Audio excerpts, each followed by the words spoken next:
Welcome to the first session of the Mental Health Learning Series. Good morning.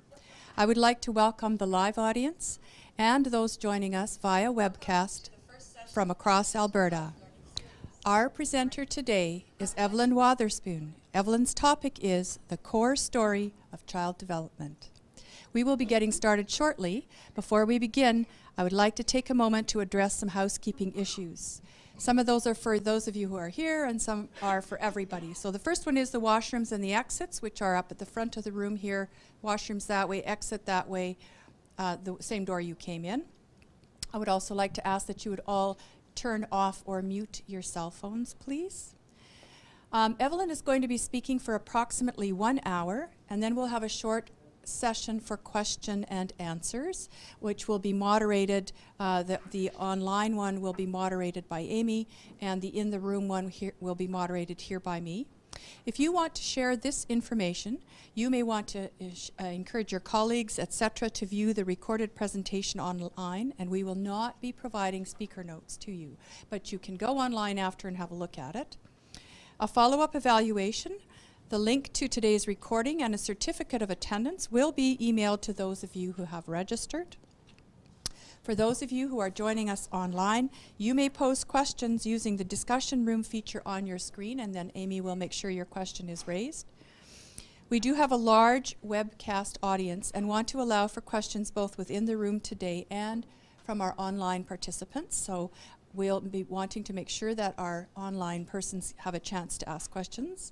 For those of you in person today, if you need to leave the room during the presentation, we just ask that you walk around the camera, and that should be simple because the camera is over here, so just walk out behind in the back of the room that way, okay? Evelyn's contact information will be provided to you at the end of the session. I have her website here that I'm going to give to you, and I think I'll do that at the very end. Just don't let me forget that. And she'd be willing to email you if you have questions, and we've run out of time. She has graciously offered that. To those of you who are joining us online, a link to test your program was provided in advance. If you are experiencing technical difficulties, please contact your local technical support. The next privilege I have is to introduce Karen Ferguson, the ADM for Early Childhood and Community Supports, who's going to be introducing both the message that we have from our minister today as well as Evelyn. And Karen is, I have a whole page on her, and I don't think she wants me to do that. But she has the lead for the provincial strategy to foster development of healthy children, youth, and families under Alberta's addiction and mental health strategy, Creating Connections. And she has championed this entire series of mental health learning that we're about to embark on. I reminded you that this is the first one, and so we're pretty excited that she's doing that. I'm pretty excited that she's here to make some introductions. Thanks, Karen. Thank you, Mary. Good morning. I'm very pleased to be here today, and I'd like to personally welcome all of you to the first session of the Children's Mental Health Learning Series. Mental health of children is everyone's concern, and I'm honored to provide opening comments this morning. Just a little bit of background. This learning series came about as a result of discussion with human services staff who wanted more information that would help them in their work with children and families. So the Government of Alberta, with the assistance of the Alberta Centre for Child, Family and Community Research, has helped develop this series to reinforce our commitment to collaborative services and improving outcomes for children and families. This series has been developed primarily for human services staff, for foster parents, service providers, caregivers, and parents. And it's great timing because it's also National Foster Family Week. To make the series accessible to a broader audience, including other professionals and educators who may also benefit from the knowledge and expertise of the presenters, this series is live via webcast. And as Mary mentioned, the tape sessions will be archived for future use. Human services staff, families, foster parents, caregivers, and service providers face many challenges when working with children and youth who have mental health concerns. These sessions will provide helpful information that will enable effective response and help support our children. Most of all, the sessions are intended to inspire hope. Hope in those who are supporting children and youth faced with mental health challenges, and to also give hope to those young people. Before we begin today's session, it's my pleasure to introduce the Honorable Dave Hancock, Minister of Human Services. No, he's not present in this room, but he is officially launching the Children's Mental Health Learning Series. Minister Hancock is a strong advocate for all children and believes that every child should get the best possible start in life. Earlier this month, Minister Hancock recorded a short message for us, which we will now play.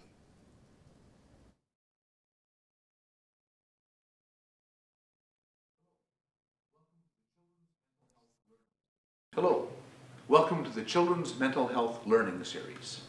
There is no greater accomplishment for parents than to raise healthy and strong children who are confident and optimistic about their future.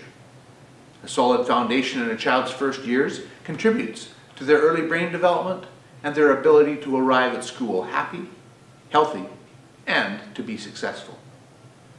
As they get older, children need continuing support from their families. They also need a range of mental health tools to help them meet the challenges of their teen years and then move on to become successful adults. One of the ways government is helping families to achieve this goal is through Alberta's Addiction and Mental Health Strategy. This strategy recognizes that human brain development is an ongoing process that begins before birth and continues into adulthood. It is also intended to help families to get the training and resources they need to support the health and mental well-being of their loved ones. The Children's Mental Health Learning Series is an example of this support. By participating in this series, parents, caregivers, and professionals will get helpful information and tips about supporting children and youth with mental health concerns. Each month, various presenters will help you feel more knowledgeable and confident about how a young person's brain develops as they grow. You will also learn how to create safe and stimulating environments that will support their mental health needs. I encourage you to take part in the discussions following each presentation. Doing so will provide another way of building your toolkit to help support strong children and families in our province. The health, safety, education, security, and well-being of children are everyone's responsibility. Thank you for taking part in this learning series and demonstrating your commitment to helping create brighter futures for young people in our province. Have a wonderful day.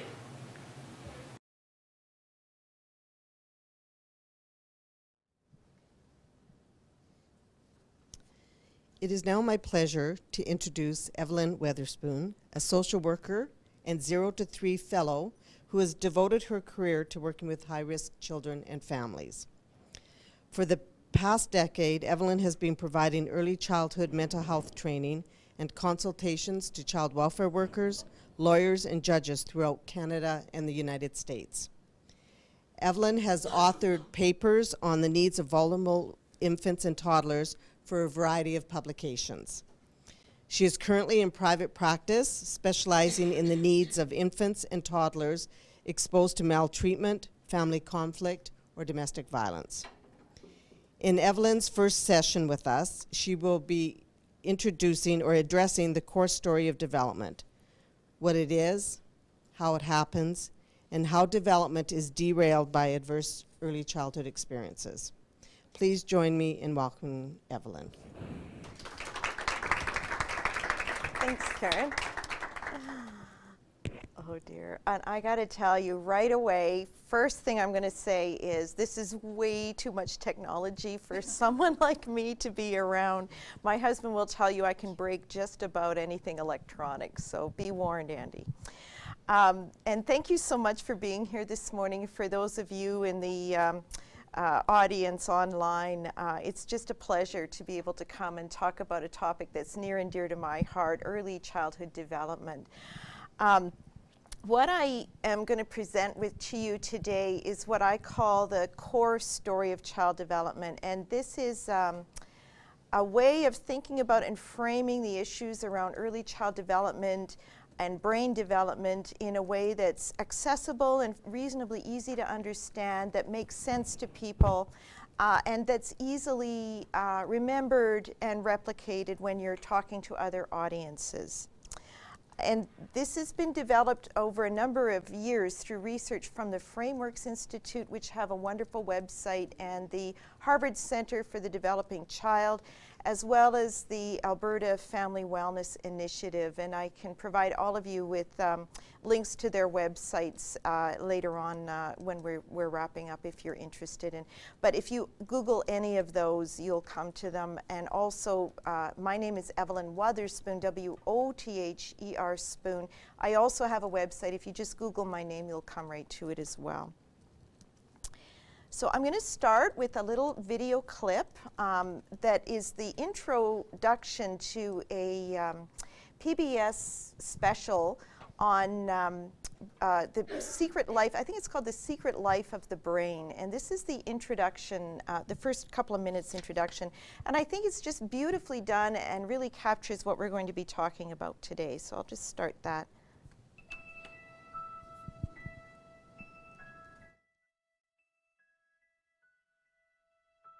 The brain is wider than the sky, for put them side by side. The one the other will contain with ease, and you beside. The brain is deeper than the sea, for hold them blue to blue. The one the other will absorb, as sponges buckets do. The brain is just the weight of God, for heft them pound for pound, and they will differ, if they do, a syllable from sound.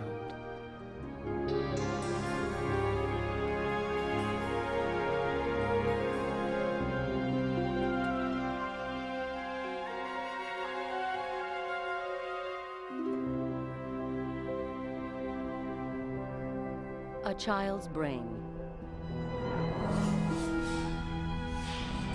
A swirling profusion of billions and billions of neurons, reaching out to billions more neurons to form trillions of connections, pulsing with electric and chemical energy. Exuberant connectivity. The cells literally are going wild, making all these connections, discovering each other, forming the basis of what we call something learned. Learning is about connection and connectivity and exuberance.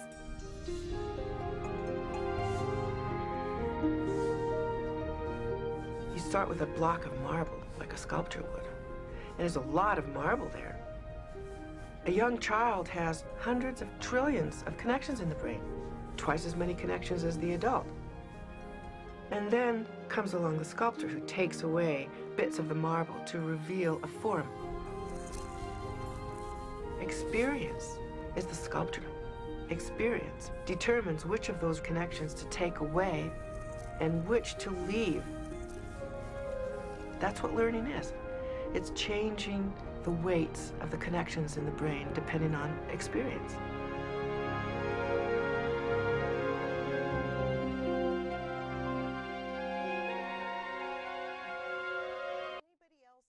Inspiring. I just love that. I love the music in it. I just love the visuals of it, but it really does capture what is so important about brain development and just what is going on in young children's minds. That exuberant connectivity that she talked about, that's the all-important ingredient in brain development. It's, so when you're born, the majority of brain development is happening between about the 3rd trimester of pregnancy and around the 2nd or 3rd birthday. Around 3/4 of brain development is actually happening in that very short period. But the brain doesn't actually finish developing until well into adulthood, into the mid and late 20s. So a lot of stuff is happening, but a lot of it is going on in those first early years. Those connections are developing. So it isn't so much that new brain cells or neurons are being formed. You're pretty much born with all the neurons you're going to have for most of your life, give or take a few. But it is the connections between those neurons that are actually developing at an incredible rate. I believe one expert I heard said about 700 new connections or synapses are forming every second during the height of this period of exuberant connectivity. So think about it with your little babies that we're seeing. 700 new synapses every second during the height of that development. And there's a lot going on that's very complicated, and often with children, particularly those who suffered some sort of adversity or particularly trauma, many of the children that we're dealing with in foster care, there's a lot of complex developmental tasks that these children have to accomplish, and often they haven't had the support to do that.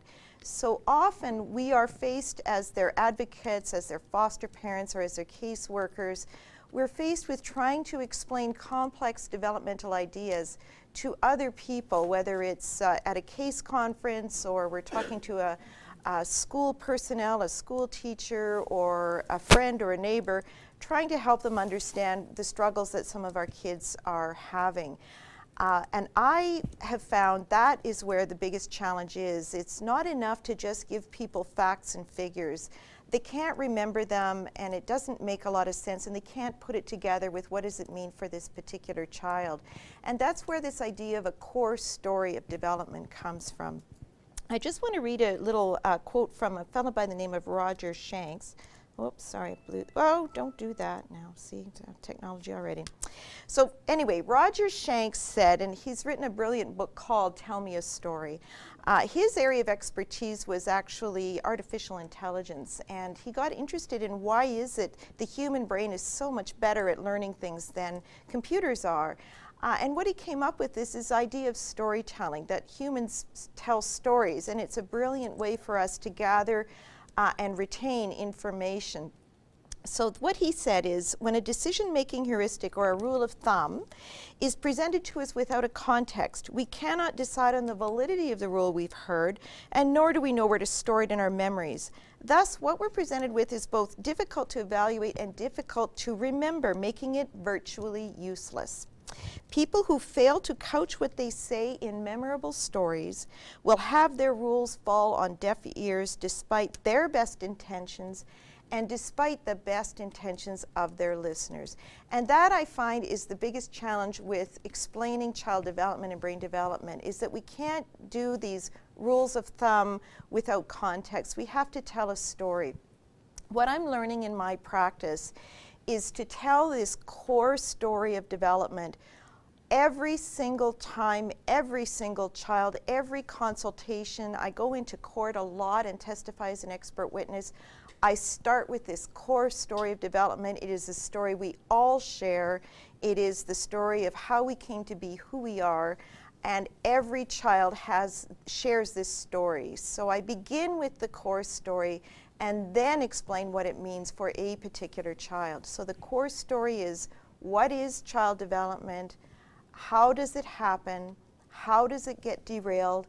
And then I start talking about what it means for a particular child. And that's what I'm going to share with you today, is that core story.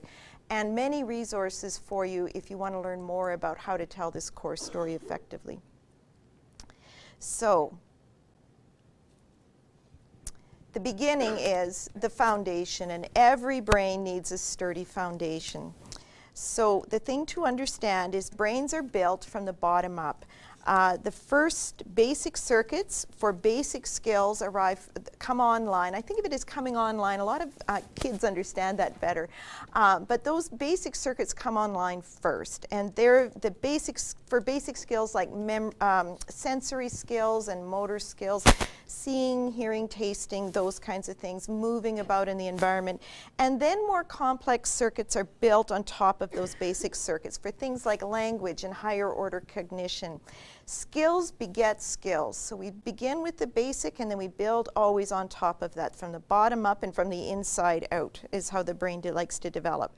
So brain development is like building a house. You need to have a sturdy foundation before the plumbing and wiring and the roof go on. And if that doesn't happen, lots of the children that we work with didn't get a sturdy foundation. It does not mean there is nothing we can do. It just means we need to understand that and help that child work through what they're missing in that foundation before we can expect them to move on to higher order things. So think about it. What's happening in that first 5 years, you're learning all kinds of really important skills, not just basic sensory skills and acquiring language. Almost all children will acquire language, even in the most adverse circumstances.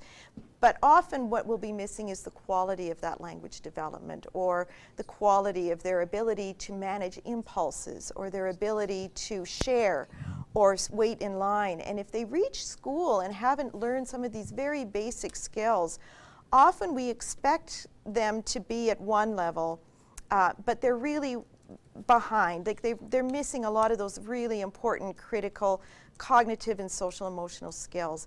And it's not that they won't do what we want, it's that they can't do what we want them to. And the more we help people understand that, the better support we'll have for these children as they move through the school system and out into the community.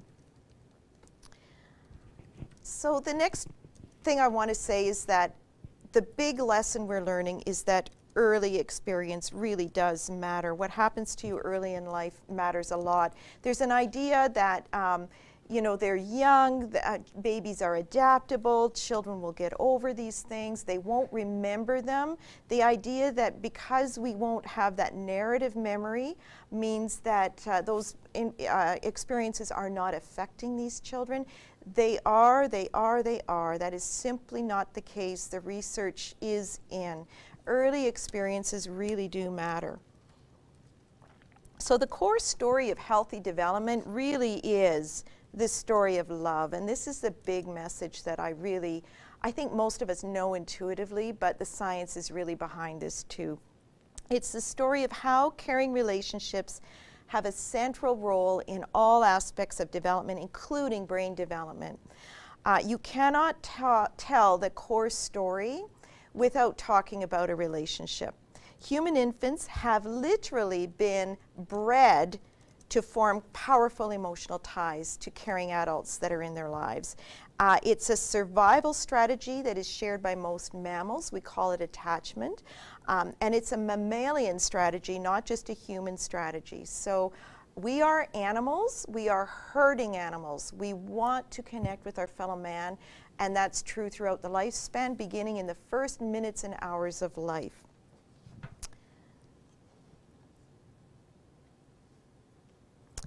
This is a fellow by the name of Yuri Bronfenbrenner, who's an award-winning psychologist from Russia.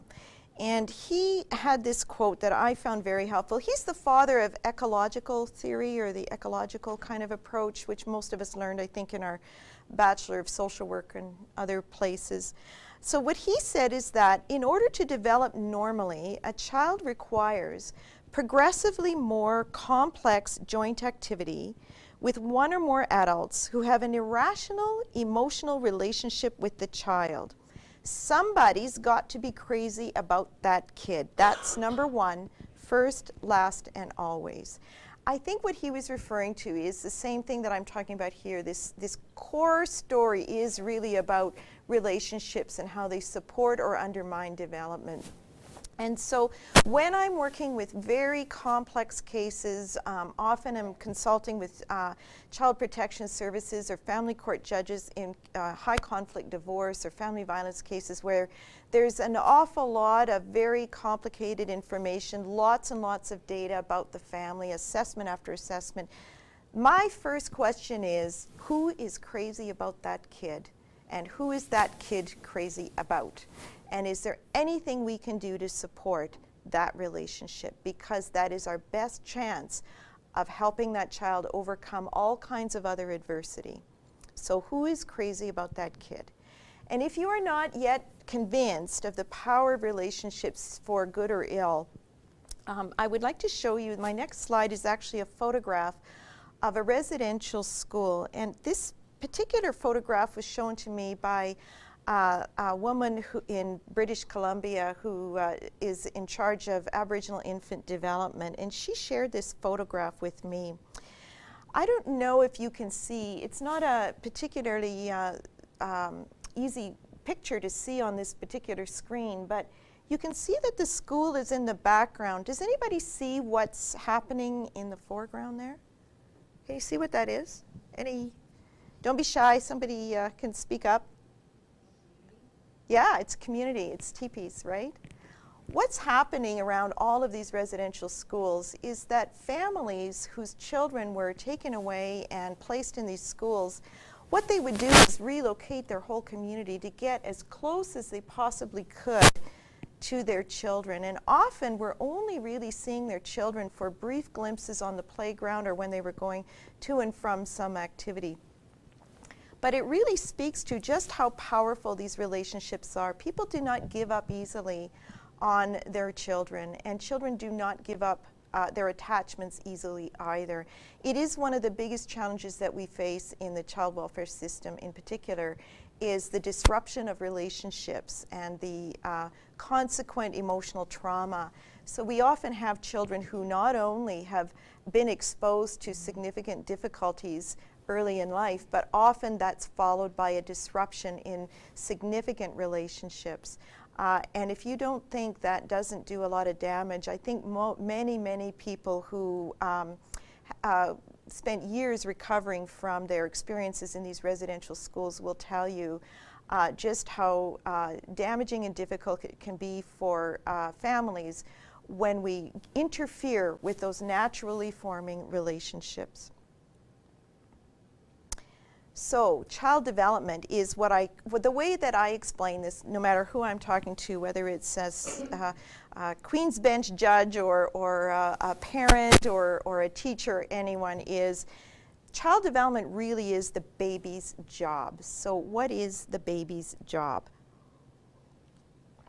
You can think of it as coming in 3 parts, and these are really easy to remember, I think. I've said it so many times, but if you, again, if you want more information or these slides or these notes, just send me an email. I'm happy to share. I'm all about sharing. First of all, none of this is mine. It's all been pulled from other resources like the Harvard Center and Frameworks and others.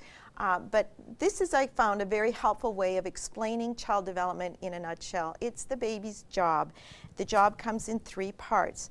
Job 1, as we talked about already, is forming that close emotional tie, because a baby can't survive 10 minutes without a caring adult in their life. And we and the baby are hardwired to connect to one another. It's hardwired into our DNA to care for a crying baby, to respond to a baby's cues, to react when a baby is in distress. And likewise, the baby is hardwired to give out certain cues and to work towards establishing an emotional tie with a caring adult. We're going to watch a baby actually do that in a second here. So brain development and child development really is integrated. You can't do one part well if the other parts are ignored. It's all happening at the same time. Cognitive, social, emotional development, these things are all happening together.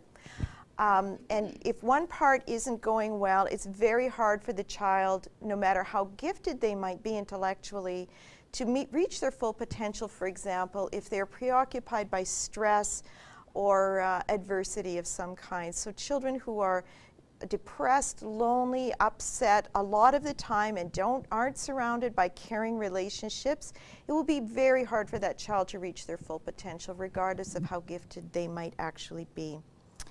So children's mental health and healthy development really are two sides of the same coin. If you work in child development, you work in children's mental health. And if you work in children's mental health, you really do work in child development. And while our systems may have separated child development from mental health, children don't. They really are one and the same, in part, two sides of the same coin. And the good news there is that many of the strategies that are effective at promoting, for example, language development are also helpful in supporting and promoting healthy relationships. So there's a lot of untapped expertise out there in the child development world that we can be taking advantage of if we have concerns about the mental health of a child.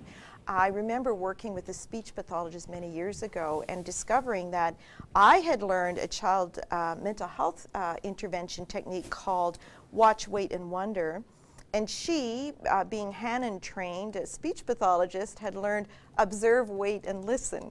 And they're both the same strategy, one coming from the language development point of view and the other from a mental health perspective. But they are two sides, really, of the same coin. So brain development depends on experience. Now we're talking about what it is. Oh, pardon me, and did I finish talking about what the baby's job is? I can't remember.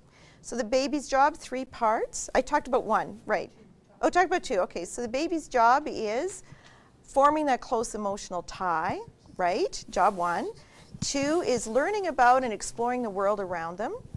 Job 3, that's the one actually that always gets missed, and you know what, I would do it too.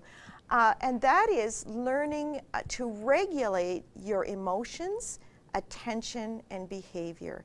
And that is a big part of the baby's job that we often miss or forget about or overlook. So most parents can tell you when their child first sat or first took their first steps or said their first word. How many parents can tell you when their child first learned to share a toy or wait their turn or stand in line or suppress an impulse? It's those social, emotional, developmental milestones are much harder for us to remember or think about, but they're every bit, if not more important than any other development aspect of our development. So those are the 3 parts of the baby's job. And like I said, they're 2 sides of the same coin. And all of those, that baby's job depends on having experiences that are usually brought to them at first by their immediate caregiver, and then that's an ever-expanding circle to include mom, then dad, then caring family members, out into the community, schools, peers. All of those experiences are really important to support healthy development. But it starts usually with parents and children together. You can see this little baby is a very tiny newborn, and watch this little guy imitating Andy. So Andy's sticking out his tongue. Andy Meltzoff is a researcher down in States. I think he's in Washington State. And you can see him opening his mouth and the baby's following. You can see him puckering his lips, the baby's following. This is instinctive behavior that we see in newborns. It lasts for a few weeks and then disappears and comes back later as a more deliberate imitative behavior. Any thought about why a newborn would have that particular skill, why evolution would have preserved this particular quality in newborns, this ability to imitate? What purpose is this serving for the baby? Any thoughts? Everybody's too shy because of the cameras, aren't you? Yeah. What the baby is doing there is engaging an adult in a relationship.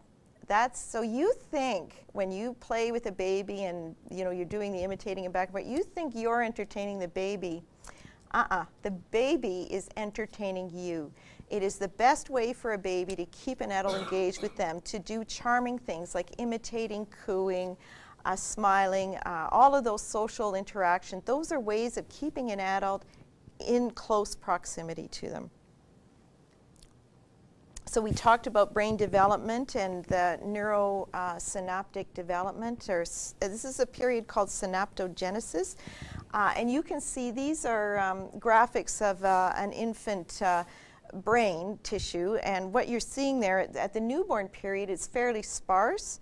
But by the time they're 24 months, you can see it's quite thickened compared to the way it started, right? And that's those connections. There's no more brain cells happening there. Those are the connections we discussed. And here, what you can see, and it's a little bit hard to see on the screen, but you can see that by the time they're 6, there's quite thick brain tissue, but it's much more sparse by the time they're 14. And that's because of a process called pruning. And they discussed that in that initial video I showed. So that's where they're solidifying connections that get used frequently and pruning away connections that are not used. This is an especially challenging thing for children who suffer profound neglect or serious emotional deprivation early in life. What's happening is those connections are being pruned away, and we have to work doubly hard with those children to help them catch up later on. Child neglect is probably the bread and butter of child welfare work, but it is not, there's not a lot of good research on the impact of chronic neglect, and there's not a lot of good information on effective interventions. There is a very nice working paper on the science of neglect done by the Harvard Center for the Developing Child. It is one of their more recent working papers, and I recommend anyone working with neglected children have a look at it. It's a summary in nice plain language of what we know about child neglect.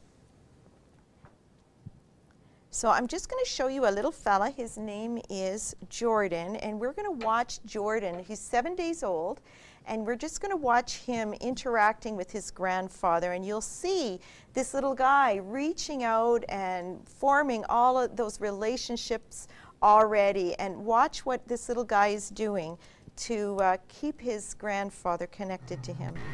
In the quiet, alert state, newborns are capable of remarkable emotional engagement with those who can attune themselves to the baby's signals. So many of the infant's responses are motivated by emotions, and parents sensitive to these signals can help a baby learn a little bit more about himself or herself in the process of learning how to communicate. This series of photographs captures a wealth of interaction which transpires between 7-day-old Jordan and his grandfather during one 30-second period. Jordan and his grandfather have discovered each other. They begin a playful interaction while they look eye to eye. Jordan looks at grandfather's mouth and sees it open. He imitates this action and again looks eye to eye. As grandfather opens his mouth wide in laughter, Jordan follows, opening his mouth even wider. Jordan throws his arms in excitement and watches his grandfather's eyes, lifting his head like grandfather does. Now it's a game between them. Notice how Jordan lifts his left arm and actually reaches out and touches grandfather's mouth, where the game is being played. Grandfather now opens his mouth wider. And with great energy, Jordan follows suit. They take much delight in this joyful engagement. Jordan throws his head back and opens his mouth even a bit wider. A moment of pause, but they're still engaged. Now grandfather switches to puckering his lips. The baby looks at grandfather's face. Jordan focuses on the mouth and imitates the puckering. After Jordan turns away to rest, grandfather paces himself to the baby, which is so important. All infants need frequent rest periods during or after intense interactions. By moving at the infant's pace, parents can protect the baby from being overwhelmed. Was anybody else surprised at how interactive that little newborn baby actually was? I've had 2 babies, and I don't remember them. Is anybody not surprised? A couple of you weren't surprised, yeah. We have a newborn at our house right now who's 11 days old. I'm not surprised. Yeah, and if you have a newborn, you see it. But if you don't, if you haven't been around a newborn for a while, like my kids are 20 and 18, and I just forgot about how interactive a baby actually is. But that's what that baby is doing, is baby's entertaining grandpa, really, not the other way around. I mean, it's going both ways, right? They're both enjoying that. But really, this is about that herding instinct, that inclination to maintain a connection with others in your species, which we all do, right? Did you notice at the end what Jordan did? What did he do at the very, very end of that video? Yeah, he rested, yeah. He turned away. So what happens with troubled families when the baby starts turning away like that for a rest? What does mom say or dad say about that? He doesn't like me. Yeah. The baby doesn't like me. Yeah. I hear that all the time. I work a lot with divorcing families with very young children. Sometimes individuals who've never shared a household but are sharing the birth of a child. And often, if dads don't have lots of opportunities to connect with their baby, you will hear the dad say that. And then what do? What do moms or dads do? They turn away, or the other thing you get is almost worse, and that is they just keep trying to keep the baby engaged. And what does the baby do then? Starts to cry. So this is something that is played out in child welfare visitation rooms all across this province, I guarantee it. I used to have my office next to a child welfare visit room, and all I could hear all day long was crying babies.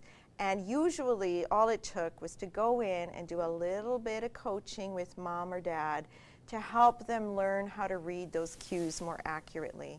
So very often it's a cue reading problem and a problem with understanding what an appropriate response is. So I would see these dads, and literally they would have this baby almost in a headlock so that the baby couldn't turn away, and they just get right into their face, and all of the stimulation is coming at the baby, and the baby's just completely disorganized. And often too, what we're doing with these visits is, you know, first of all, they're disrupted from their regular care in their foster home. They're put into car seats. They're driven by people they don't know to very brightly lit rooms. And very often, it's natural. We're all hardwired to do it.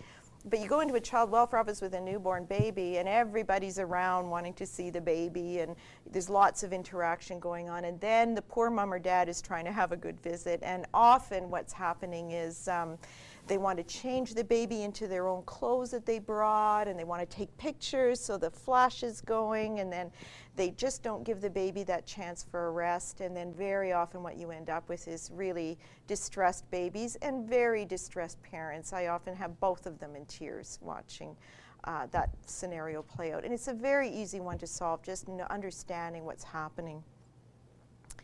So our core story so far is what is child development. It's the baby's job. It comes in 3 parts. They have to learn close emotional ties. They have to learn to explore and learn about their environment and self-regulate.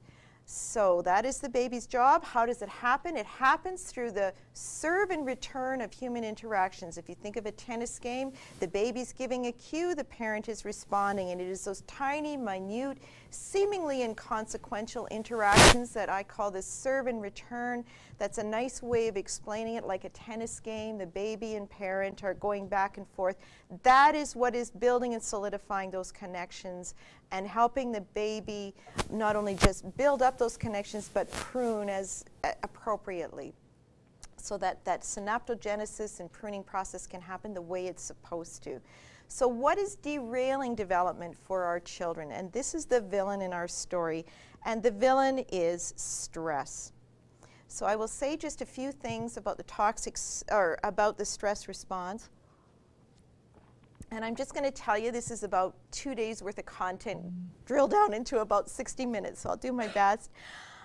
So the stress response really starts in the brain, and it starts in a very primitive part of the brain. One of the first to develop is the limbic system, specifically the amygdala and the hippocampus, which are part of the limbic system and develop very, very early. It's the most primitive part of our brain. Think of it as almost the lizard brain. So this is the excuse me, the part of the brain that governs our response to fear. What do we like, what do we not like? It governs our emotional response to things. And the way I explain it to parents,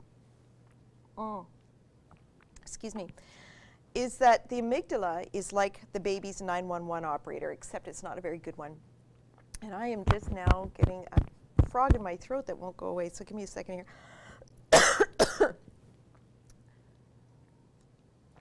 So the 911 operator is not very good. And what happens with the baby is wet diaper or jaguar attack. It calls everybody, fire, ambulance, police, everybody gets called. And so the baby can have these emotional reactions and can have a stress response, much like our own, but they don't have the cognitive skill to figure it out. So they put mom on speed dial. And very quickly the baby learns, if I'm upset, call mom. If I'm in distress, call mom. And that's what the baby learns to do. So what happens when babies don't have a reliable caregiver who's available to help them buffer these upsetting events like wet diapers or frightening events or whatever, is that stress response is mounted, the amygdala is calling for the 911 operator is activated, but there's nobody on the other end of the line.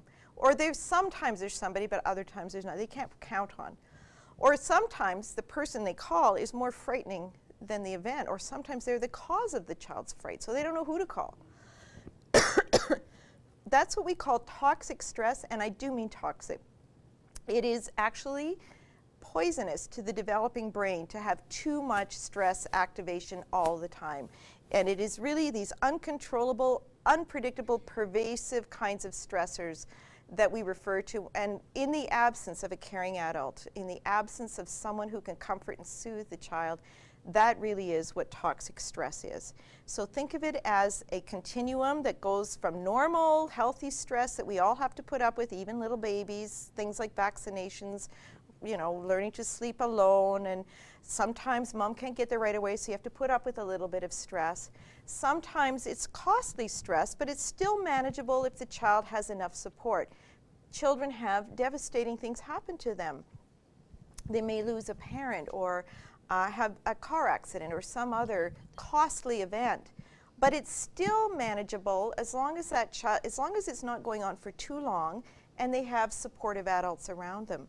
When it becomes toxic or traumatic stress is when it's that constant, pervasive, unpredictable stress that's going on all the time in the environment.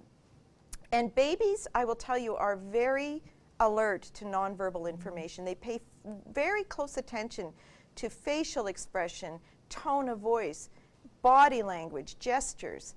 Babies are very alert to those things. So often what I'm saying to parents who are involved in a lot of conflict or family violence is the baby can't really sort out who's the victim and who is the perpetrator, and they will develop a fearful response to both parents, even if one is the victim and the other is the perpetrator. So what I often see happen when I go into women's shelters is babies who become very fussy and difficult to manage, but actually cry harder when their mother picks them up. They don't soothe and settle really easily. And nothing is more demoralizing for a parent than to have your child more stressed by your presence and being unable to soothe the baby. So it really sets up a very difficult dynamic that, if again, it's fairly, it's not simple to solve, but it is a solvable problem if we understand it and see it and understand what's going on.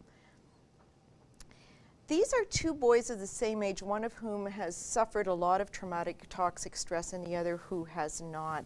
And you can see that even physically, stress has a huge impact. It's called allostatic load, or wear and tear on the body. Stress affects every aspect of development. It affects brain development, social emotional development, and even physical and cognitive development will be impacted by chronic exposure to stress. And this is especially true in those first couple of years of life, even though that baby will not remember these events. It will influence the way they develop. The way that I say it is that stress will affect all brains. It'll affect your brain. Stress is bad for your brain, but it is organizing the baby's brain. That's the difference. So it is having a profound effect on how that child is going to respond to stressors throughout their lifespan. I'm going to show you another little video clip, and can I just ask, when are you expecting me to be done this, is it 11, or am I to go to 11 or 11:30? Is it 11:30? Okay, okay, good. So I was worried there. So we're going to have a look at a little baby. How many of you guys have seen the still face experiment? I think a couple of you have, right?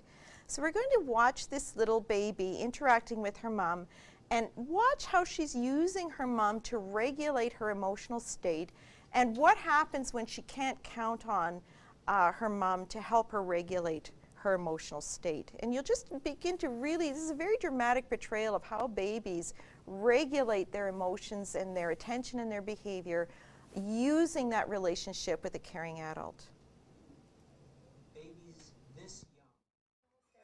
Babies this young are extremely responsive to the emotions and the reactivity and the social interaction that they get from the world around them. This is something that we started studying 30, 40 years ago, when people didn't think that infants could engage in social interaction. In the still face experiment, what the mother did was she sits down and she's playing with her baby who's about a year of age. I'm like a girl. Oh. And she gives a greeting to the baby gives a greeting back to her. Yeah. This baby starts pointing at different places in the world, and the mother's trying to engage her and play with her. They're working to coordinate their emotions and their intentions, what they want to do in the world. And that's really what the baby is used to. And then we ask the mother to not respond to the baby. The baby very quickly picks up on this, and then she uses all of her abilities to try and get the mother back. She smiles at the mother. She points because she's used to the mother looking where she points. The baby puts both hands up in front of her and says, "What's happening here?" She makes that screechy sound at the mother, like, come on, why aren't we doing this? Even in this 2 minutes, when they don't get the normal reaction, they react with negative emotions, they turn away, they feel the stress of it. They actually may lose control of their posture because of the stress that they're experiencing. Okay. I'm here. And what are you doing? Oh, yes. Oh, what a big girl. It's a little like the good, the bad, and the ugly. The good is that normal stuff that goes on, that we all do with our kids. The bad is when something bad happens, but the infant can overcome it. After all, when you stop the still face, the mother and the baby start to play again. The ugly is when you don't give the child any chance to get back to the good. There's no reparation, and they're stuck in that really ugly situation. Anyone else find that stressful to watch, that little baby? Yeah. We could spend the next hour or two just talking about that little clip of interaction between that mother and baby. And I just wonder if there's questions at this point, or okay.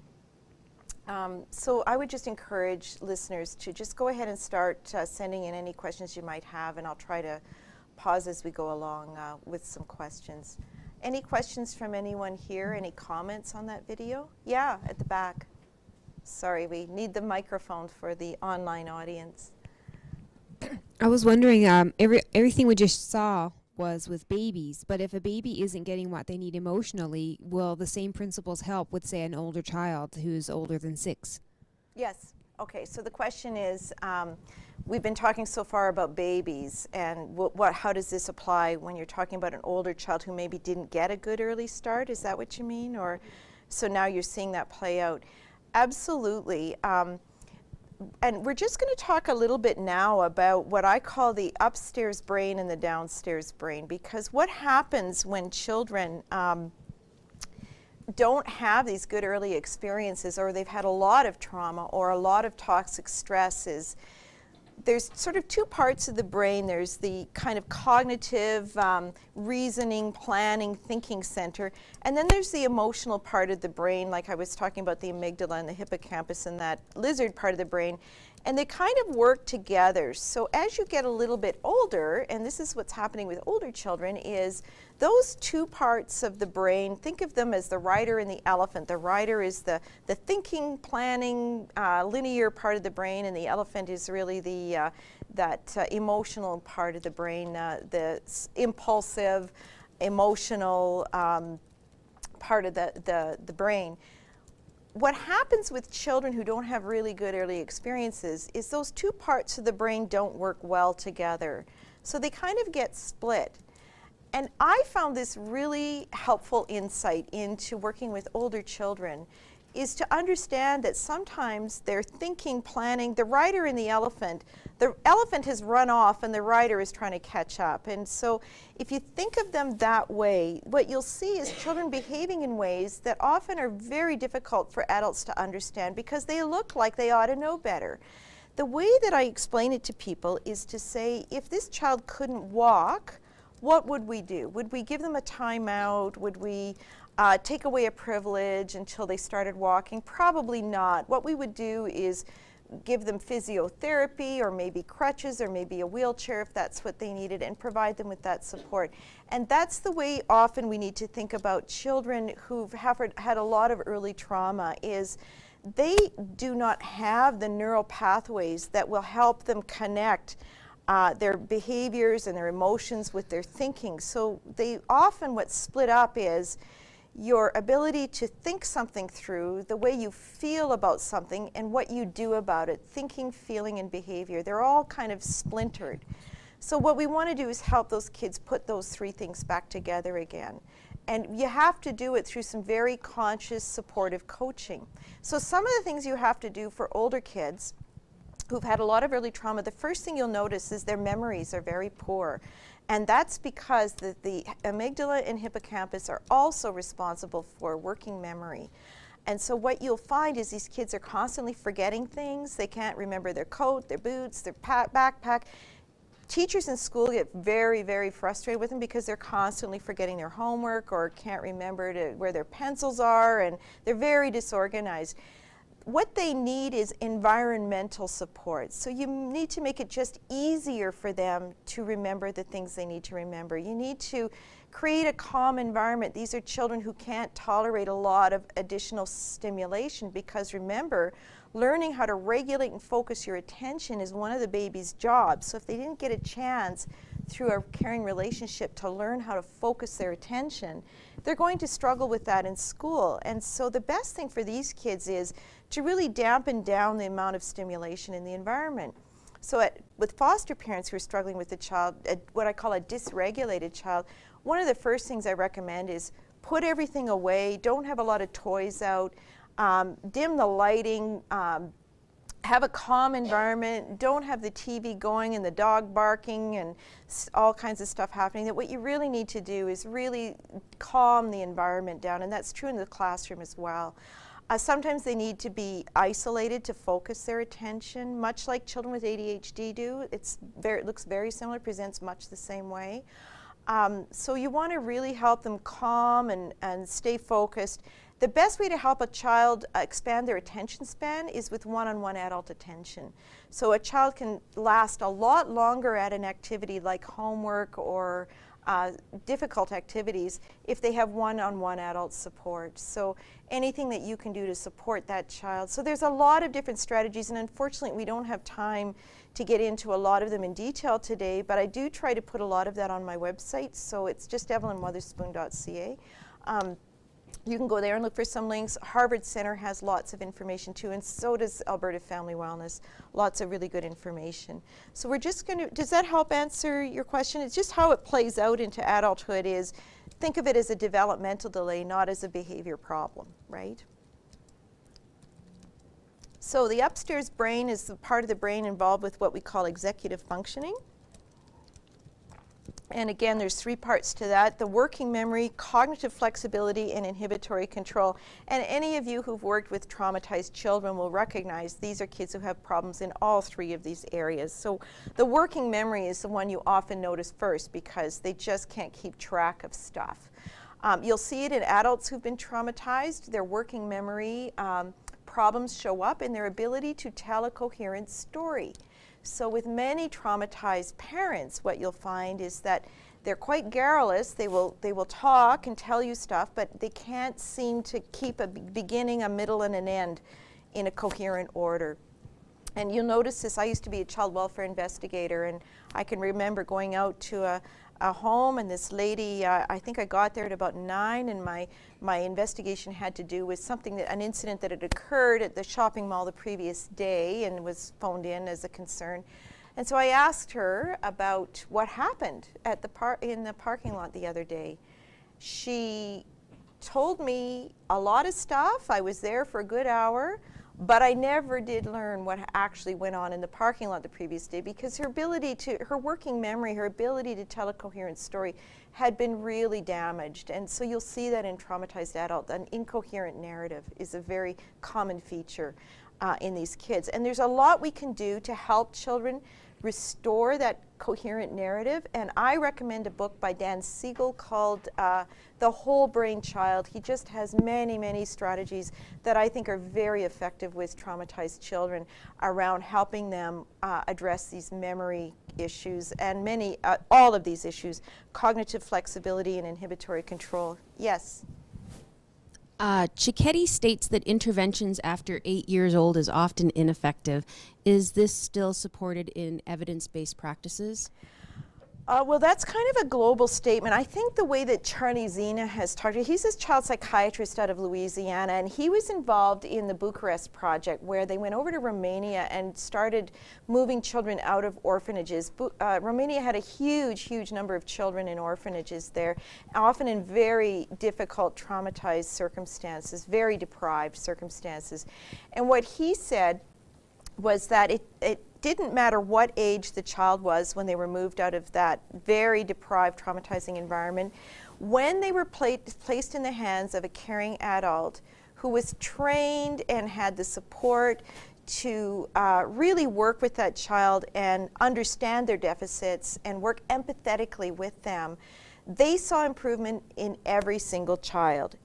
So it didn't matter if they were newborn to 16 or 18 years old, they always got improvement, but they got better and more rapid improvement, more dramatic improvement the younger the child was.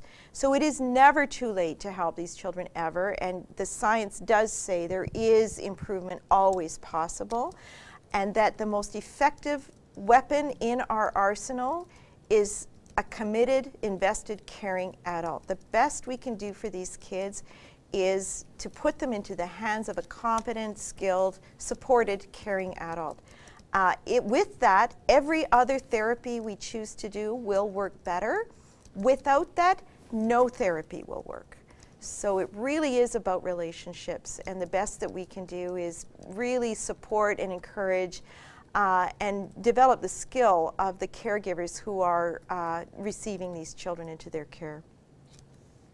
So does everybody understand working memory, cognitive flexibility, and inhibitory control? So working memory, it's that ability, so think of division and how you have to carry a number and you have to hold a number in your head while you work out the calculation. That's working memory at it. So it's not long-term memory.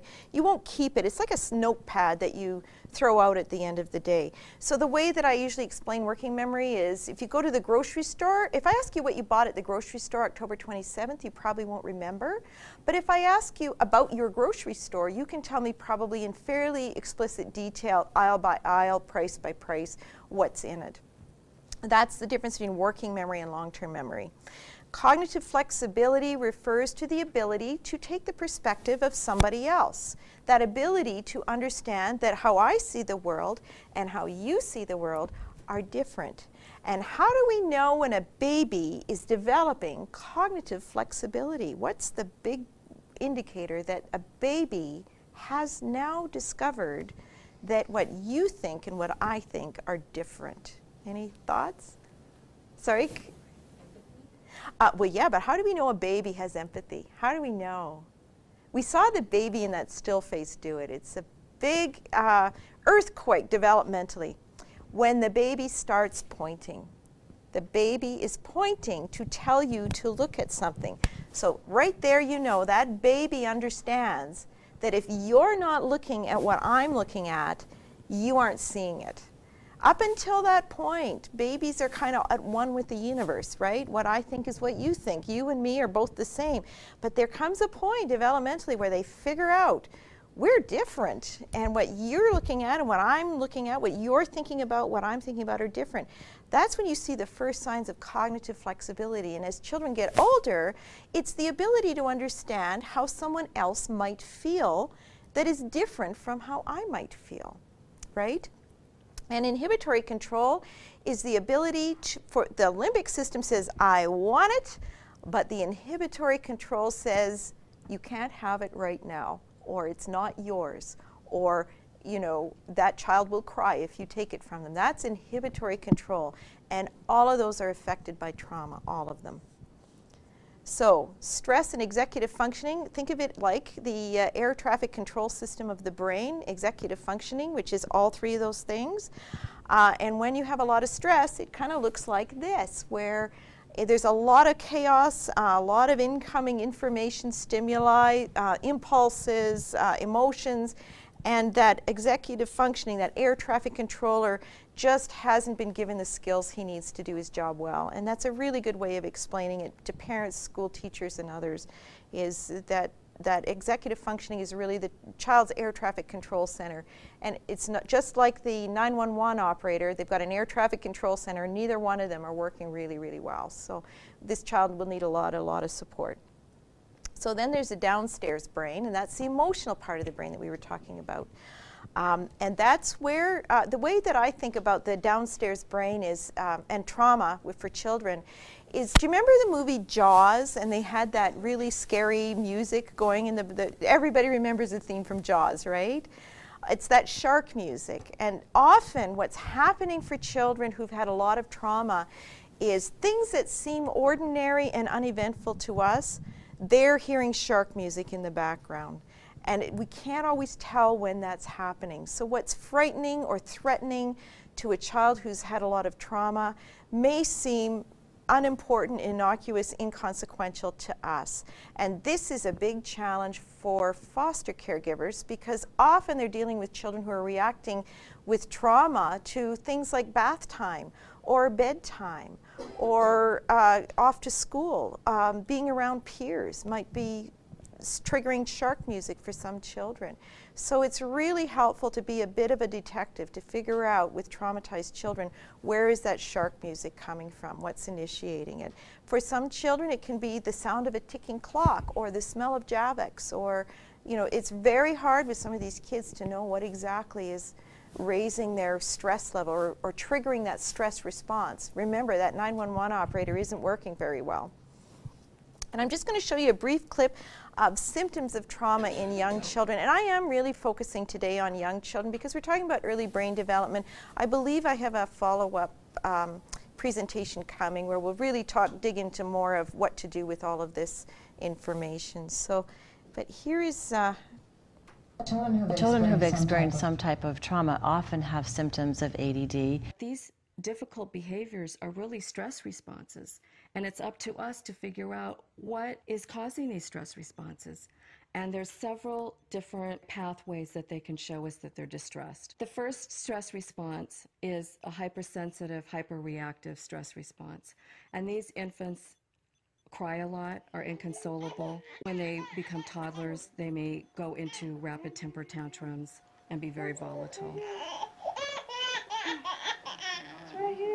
A second stress response are infants who are hypervigilant. These infants will have very wide eyes and will be very vigilantly looking, and you can see that there's an anxiety in their muscle tone and in how they carry themselves, and that they're scanning the environment. A toddler may be overly clingy or overly withdrawn. A third stress response would be very shut down and tuned out. These children, again, may be misunderstood as a good, easy baby.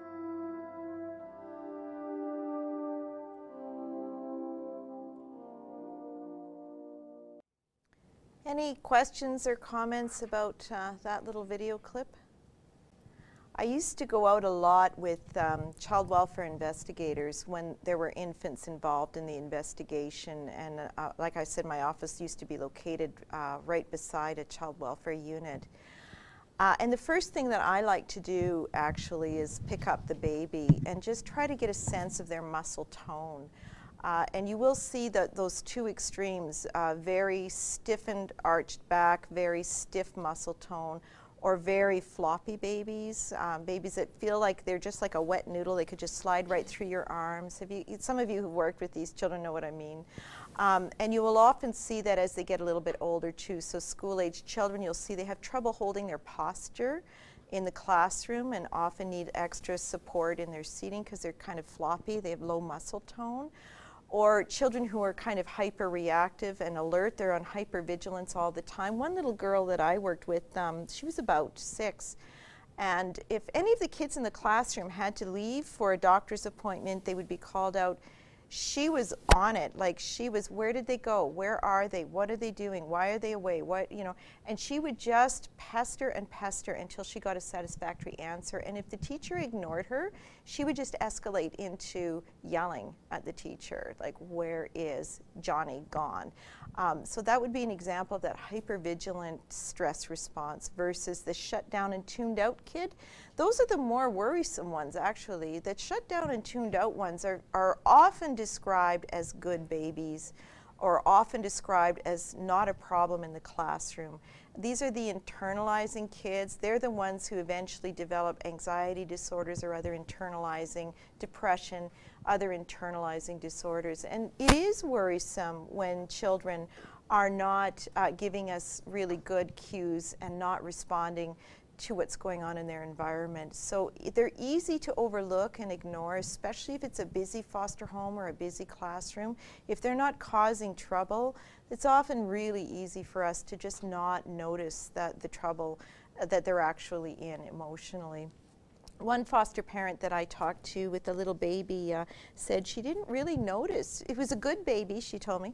She really didn't notice that the stress response until one day she happened to be holding him, and she brought out some food to kind of get dinner started. And she was holding this little guy, and she said, it was only when I had him next to my chest that I realized when I brought the food out that his heart just started to pound against my chest. I thought it was going to come right out of his body. It was pounding so hard. And she said, on the outside, there was no sign that this child was feeling any differently except for this thumping heart. So it's those kind of very subtle cues that tell us what's triggering the stress response for these kids, and it can take a bit of work to figure out. So there are 3 critical needs that these children have, and I don't care what age they are. If they've had a poor early start and lots of exposure to unpredictable parental behavior or frightening parental behavior, or they've had a lot of disruptions in their relationships, what you will see is, and what you need to be aware of, is they do have these 3 critical needs. This is coming from research by Mary Dozier. She's done lots and lots of research on young children in foster care. And what she says is, first of all, they don't have the neural pathways to regulate their emotions, attention, or their behavior the way that we expect them to.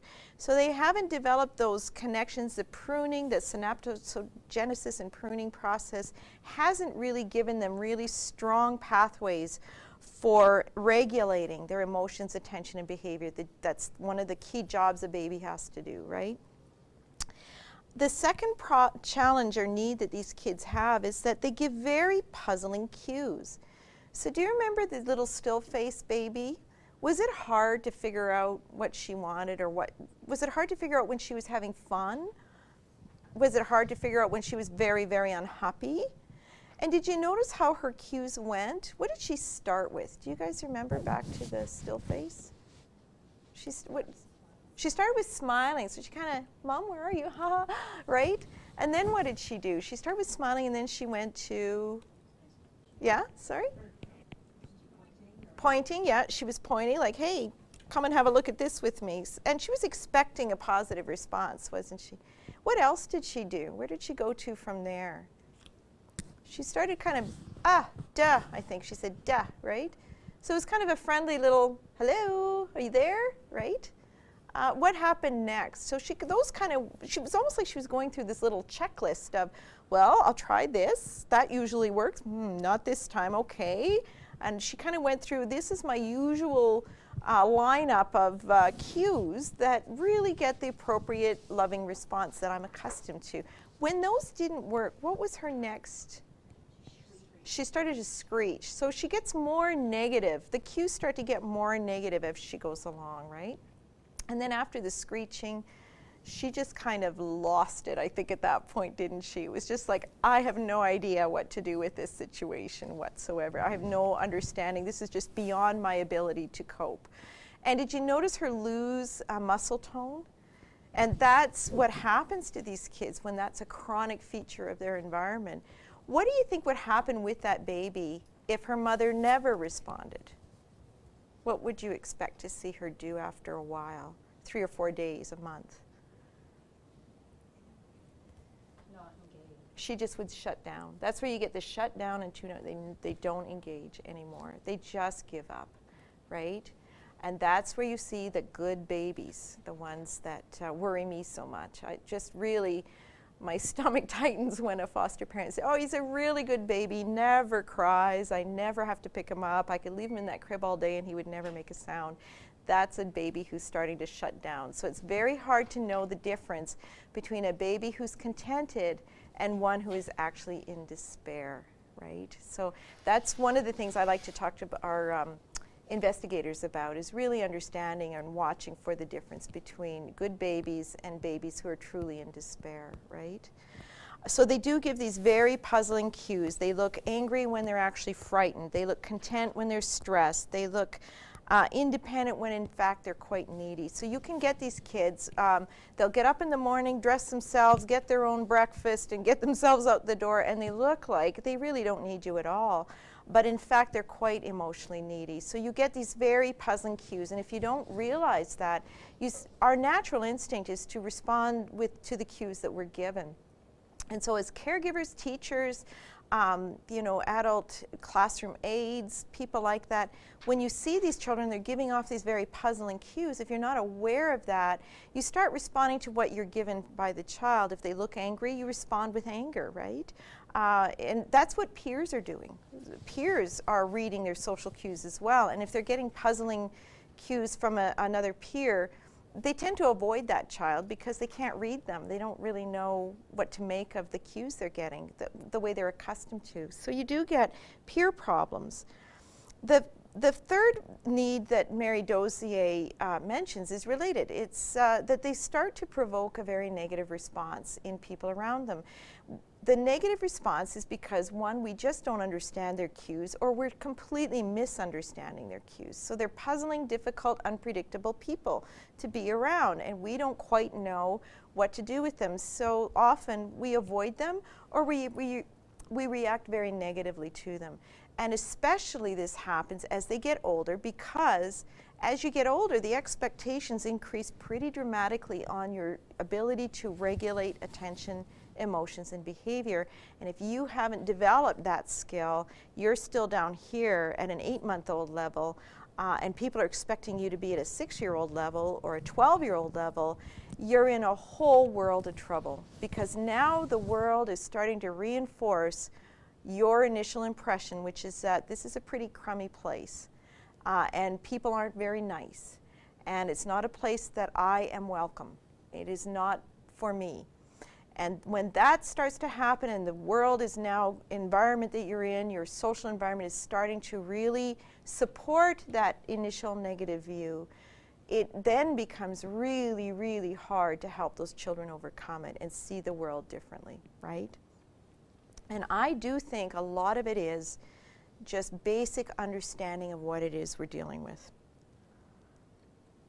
So, how to build a better brain? If the message hasn't got through yet, the relationships are the key, and it is really helping these children connect with caring adults who are skilled, who understand them, who recognize their needs, and can begin to develop strategies to work with them. And I have found, I do lots of work with foster parents and foster parent training. What I've found is if I give them the basic core story of child development that we've just walked through, they will develop their own excellent strategies for their particular child. And I've heard a lot of different imaginative strategies foster parents have used to really help these children cope. But if they don't understand that core story and they don't have it really solid in their mind, no matter what strategy you give them, it will not be effective because they're not understanding the grounding behind it, the reasons behind it. So I do think it's really important that everyone get very well versed at telling that core story of child development, what it is, how it happens, how it's getting derailed, and then let's talk about Johnny or Sally and what it means for this particular child. So who's crazy about that kid? Who is that kid crazy about? Can we help support that particular relationship to thrive and continue? And often we can't. The reality is for many children there will be disruptions in caregiving. But if we can, is there a way to nurture and support that relationship? And can we protect that child's developing brain from toxic stress? Is there anything we can do to reduce stress in the household? So somebody was asking about effective science-based interventions. There is lots of good science around household stress as one of the main predictors of all kinds of problematic outcomes for children, parents, for attachment. You can manipulate attachment security, the quality of the attachment, by reducing or raising the household stress.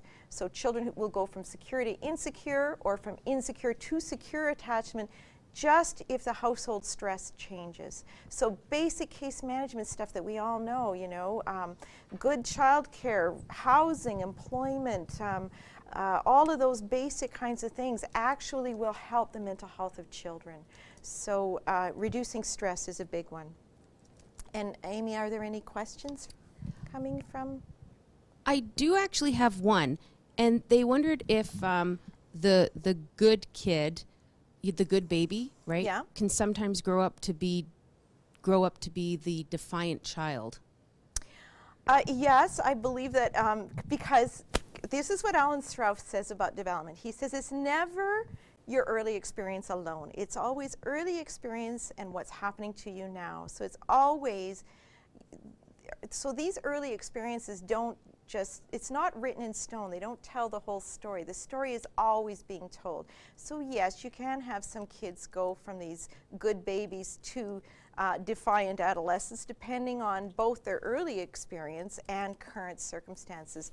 But more often what I've seen is children who go from that good baby, usually they're developing more the internalizing type of disorder. So that would for me be the more predictable course, but certainly there's a lot of options and opportunities and possible distress out there. So it just depends on what happens next, is what I always say. Is there any other, yes, the lady in green here?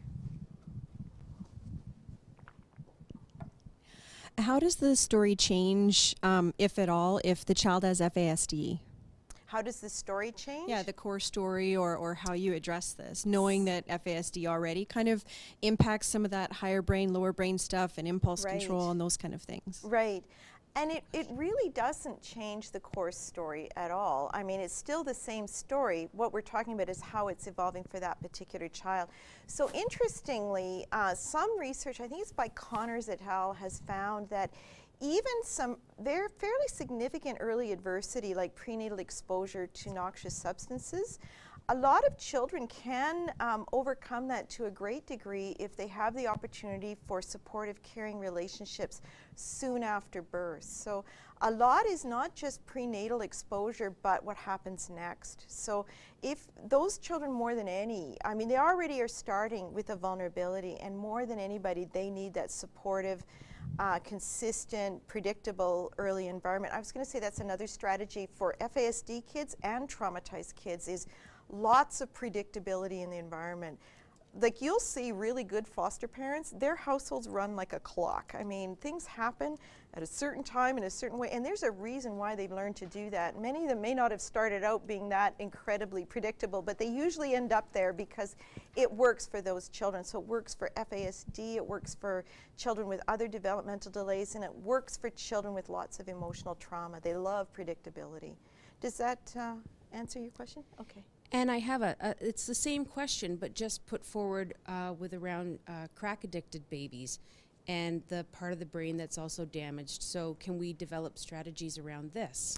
Yes, we can. And I would say that I don't have time to go into, detailed strategies for handling children who've had these prenatal exposures to toxic substances. But I would say often it's the same thing that works for most kids, and that is, predictable, stimulating, empathetic, responsive caregiver environment, and a caregiver with the skills to know what they're dealing with, and it's what happens next. Even all of these things. Remember, the brain is not just developing in this way. It's a very plastic, flexible, adaptable organ. It is the least differentiated organ in the body. Like your liver and heart are all ready to go fully, pretty much the way they will always work. They're pretty fully mature at birth. So, but the brain is not. The brain is taking a long, long time. So the good news about some of these prenatal assaults on young children is that the brain is taking a long time to develop past the prenatal period, and often it's those first couple of years that will really help support and allow that child to reach their full potential, whatever that might be. So there's never nothing we can do, ever. Yeah. I was just wondering how it would affect something like attachment disorder. Like if you're trying to build this relationship, but your child is constantly pushing you away. Do you mean with a crack baby or a baby who's had No, prenatal? he has FASD, but he's consistently pushing us away. He's 14 and Oh, 14, at 14, yeah, yeah. So you have to almost go back to the way, think of it as a toddler when they're at that point of parallel play, where you just kind of move in beside them. And I have found with some kids who are very avoidant, I call that, that walks or drives are effective for those kids because they don't have to make a lot of eye contact and do a lot of interaction. So anything that, like often for those kids, actually oddly enough, playing a video game, I mean, I'm not recommending video games all day long, but sometimes it's just the moving in beside them and parallel play with them is more effective than kind of getting in their face, right? Because that's when you trigger that pushing away response. Yes. Karen has a question. She's working with a family, and dad has very few childhood memories, and he suffered severe abuse. He says he struggles to bond with his baby as he has no personal experience or natural instinct. What do you think that she can do as a worker working with this dad? I think it depends on, is this baby and dad in the same household, or is this a baby who's been removed and now we're... Let's pretend that baby is living with dad. Okay, so what they need is a lot of one-on-one coaching, and because what happens is that because we're hardwired to really bond with our babies, often just what it takes for a dad like that is lots and lots of experience of that baby responding to cues. So what you get is this negative cycle going where dad isn't responding to cues, so the baby stops giving them. And what you want to do is just show rather than tell a dad like that. You really need someone interacting with dad and baby. That's where a lot of our attachment interventions come from. The best one that I know of is Circle of Security, but unfortunately it's not widely available in Alberta. There aren't a lot of therapists, so partly depends on where you are, but really what they need is a really solid in-home support worker who understands attachment and all of this stuff about basic early development and can just help dad read and recognize the baby's cues, because the baby will become more rewarding to dad as dad becomes more responsive to the baby. Yeah. So maybe we could suggest actually that people call the Alberta Health Services HealthLink number and speak to one of the mental health nurses and ask them about the Circle of Security program and where that might be available in the province. Yeah, if it's available in their area, but if it's not, just ask even about, I'll tell you one good resource in rural communities where there aren't a lot of other resources, talk to your speech pathologist. Those guys have a lot of resources, and there's a great website called the Talk Box. And the Talk Box is golden. It is, and it's two Albertan speech pathologists who developed it. It's won awards all over the place. But it is just these little recipe cards with a toy and different activities for different age kids that you can use. So for a parent like that, if you're in a rural area, get the in-home support involved and have them check out Talk Box for some ideas and strategies of play activities that dad and baby can do. Using simple things like stacking cups or balls or little things, pots and pans, things that you would have around the house. Like, they're not expensive toys at all, little building blocks, any little thing. I have a little pack of toys and things that I take with me everywhere I go. So when I'm visiting, doing home visits, I just bring out a couple of little blocks and show parents what you can do with a baby. Yeah. How much content do you still have left before I'm done. You're done. Yeah. Okay. So my next question is from Shelley. Here's her case. She has a 17-year-old who had an attachment to dad, but not mom. Dad died when this now 17-year-old was 7. And then mom gave the girl over to CFSA. Can this attachment process still help? Child is now on meds for several different diagnoses. Oh, you know what? That is way too complicated for me to give a simple answer. But what I would say is have her call me or email me. I don't mind answering questions like that. So everyone on the web and everyone in the room, we will be sending out Evelyn's website address and her email address to you. Yeah, and it's just evelynweatherspoon.ca, and my email address is on there. And I don't mind questions from folks. I really don't. And that one's a really tough one to just give a simple 1-minute answer to. But I would be pleased to talk with her at another time. Is there any other questions at the moment? Any other in the room? I'm just going to share with you, this is the Alberta Family Wellness website, and it is excellent. There are a number of lectures. The ones that I recommend in particular, if you're interested in child trauma and stress, you'll see at the bottom left, that's Jack Shonkoff, and he has some terrific lectures on our website. Matthew Hill, and it's just Hill, he did a couple of lectures on the stress response and how, going into far more detail than I was able to today. Also Megan Gunner, Gunner, I think, she has some lectures on there explaining stress and cortisol and the impact on development. Those are just 3. There's many, many others on that website that are terrific. This is what the Harvard Center for the Developing Child looks like, and you will see just there's a lot of publications. If you click on publications, you'll come to their working papers. There's a series of about 12 or 13 of them, one on neglect, in particular the science of neglect, one on toxic stress, and one on executive functioning that goes into much better detail than I was able to today on what exactly is meant by executive functioning, how it works, and how it can get derailed. And all of these are just terrific websites. I wish I had more time to go over some of this in more detail. Any other questions before I sign off? Are we? Okay, well, I will say thank you very much. I really appreciate your interest in this topic. Thank you.